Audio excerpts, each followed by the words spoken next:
Hi there, and today's first two pages is from Gridlinked by Neal Asher. I've read an awful lot of Neal Asher's books, firstly because they're really good. Secondly, he is a massively prolific writer. He seems to bring books out every other week. But he falls into the whole science fiction arena. It's not the kind of the big space opera stuff that people like Alistair Reynolds and Peter F. Hamilton are reading, but it's very interesting, slightly weird on occasion novels. Gabble ducks, for instance, once you get further into it, you come across your first gabble duck. But anyway, this is the first in a series of quite a long series of books that deal with the same time in the universe and the same characters as well.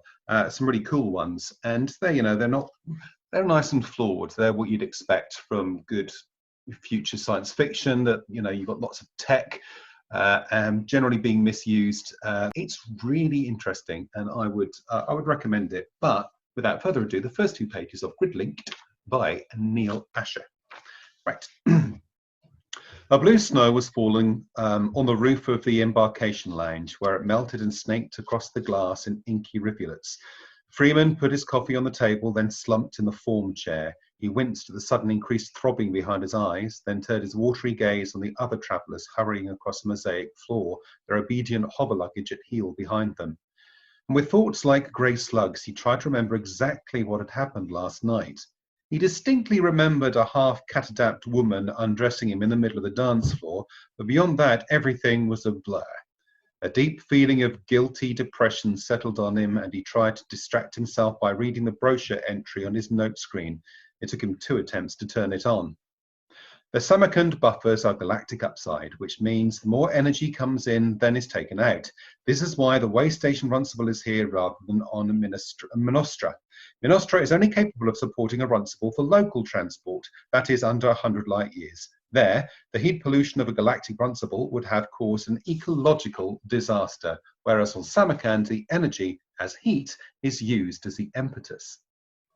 This your first time?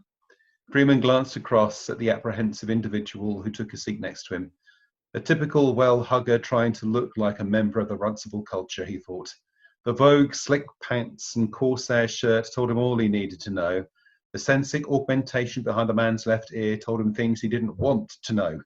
Unlike those who lived for the thrill of new worlds and new experiences, this guy's dress was inappropriate and his augmentation a cheap copy likely to scramble his brains within a month.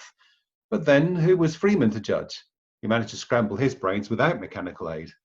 No, been through a few times. Freeman returned his attention to his note screen.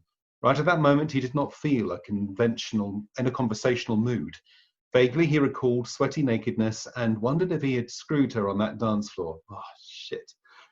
For a terraforming project, it's been argued that this makes me nervous. What? Sorry? Makes me nervous. Never understood Skaden technology, even when I was plugged in. Freeman tried to dispel the laughing face of the catadapt woman from his mind. Well, Skaden was a clever git even before he hooked up with a Craystine computer. Cold Wars we should be able to understand it, unaugmented. So, first 2 pages. I do remember this. It's a long time since I've read it. If you do read the book, don't get too attached to Freeman. Just saying. But yeah, Neal Asher, a very prolific writer, a very interesting writer, and not wanting to put it down, it's an easier read than some of the other kind of hard science fiction writers out there at the moment. It's very, very good, very engaging, can be very funny on occasion, and there's some brilliant characters and some incredible planets that you go to that are very diverse and different. So it is absolutely well worth a read, and you do want to read this. There is a magnificent character in this called Mr. Crane. I won't spoil it for you until you get to the book, but Mr. Crane is great, absolutely brilliant. It's not a major character, but it's a very omnipresent character through quite a few of the books. Anyway, thank you very much for watching. I hope you enjoyed it. If you have, give it a thumbs up. Share it with people who might find it interesting. Subscribe to the YouTube channel if you want to get more content like this.